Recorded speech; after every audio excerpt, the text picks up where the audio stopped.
رح بلش بالرابطة الأحادية. تمام. أول شي عندي واحد، عدد ذرات الكربون هي واحد. عدد ذرات الكربون واحد. مين هو؟ الميتان.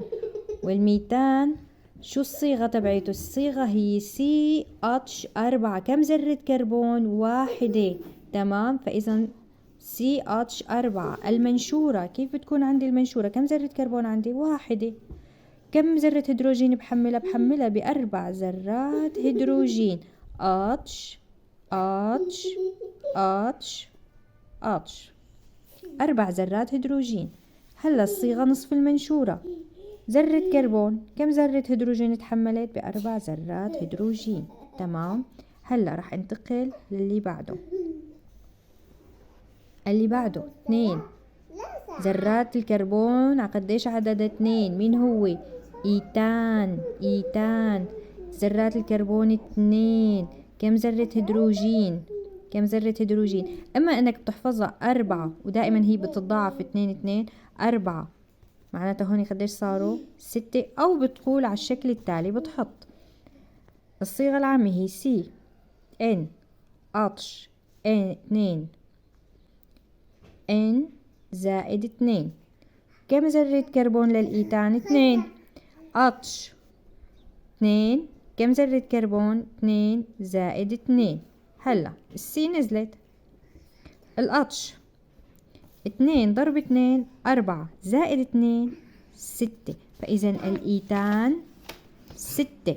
انتبهوا معي، برسم ذرة ذرة.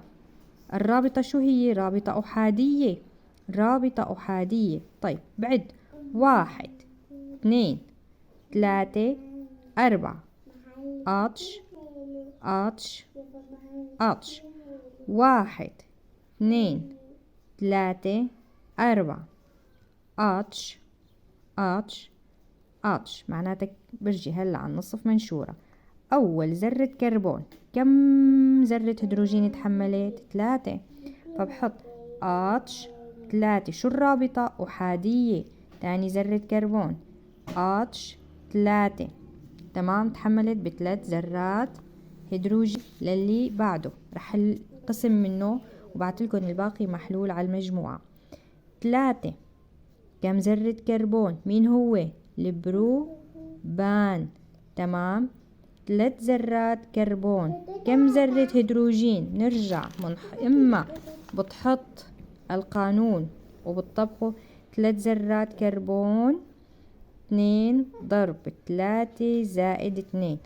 3 زائد 2 ضرب 3 6 و2 8. تمام. انتبه معي شو صار معك. 4 6 8 10 12 وهكذا، بتزيد 2. تمام. فبتطلع معك هون 8. ركز معي. هلا كم ذرة كربون؟ 1 2 3. الرابطة أحادية. تمام. أحادية. انتبه. 1 2 3 4. 1 2 3 4. 1 2 3 4. تمام. وبحمل كل ذرة بالاتش. ما بتيجي بتكتب هون اتش، هذا ما بتحمله شي. هون انتبه، ما بتحط ابدا، هذا عم يربط بين ذرتين الكربون. هيدا الخط عم يربط بين هي الذرة وهي الذرة، ما بحمله بالاتش. تمام. بحمل فقط الموجودين بالفراغ يلي ما في بينهم وبين ذرات الكربون ابدا، ما في بينهم وبين بعض ذرات كربون، فصارت عندك اتش. تمام. هلا اول وحده كم ذره هيدروجين تحملت؟ ب3. الرابطه احاديه. تاني وحده كم ذره هيدروجين تحملت؟ ب2. ثالث وحده كم ذره هيدروجين تحملت؟ ب3. معناتها 3. اذا جمعتهم لازم يطلعوا 8، وهون اذا جمعتهم لازم يطلعوا 8. بتتاكد انه شغلك صح. تمام. هلا رقم 4.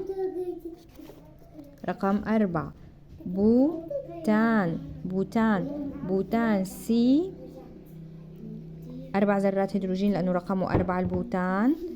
اتش مثل ما قلت لك 4 6 8 10. عرفتوا ليش أنا بحب أحفظهم بالترتيب؟ 10.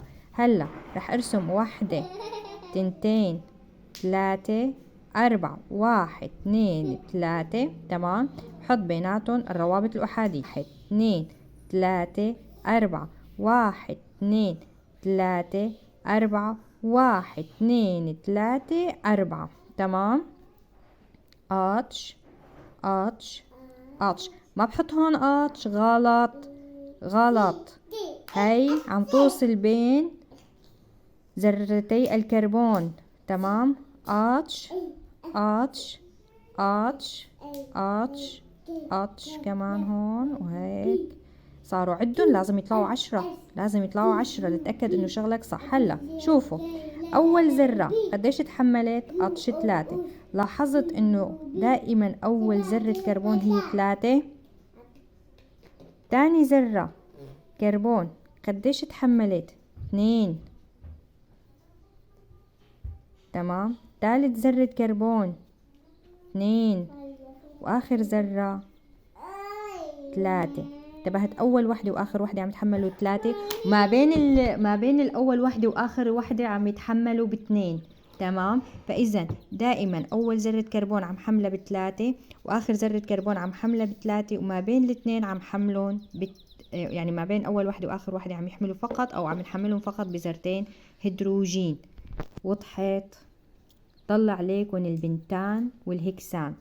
رح حمل الجدول محلول بس بتمنى انتم تجربوا فيه.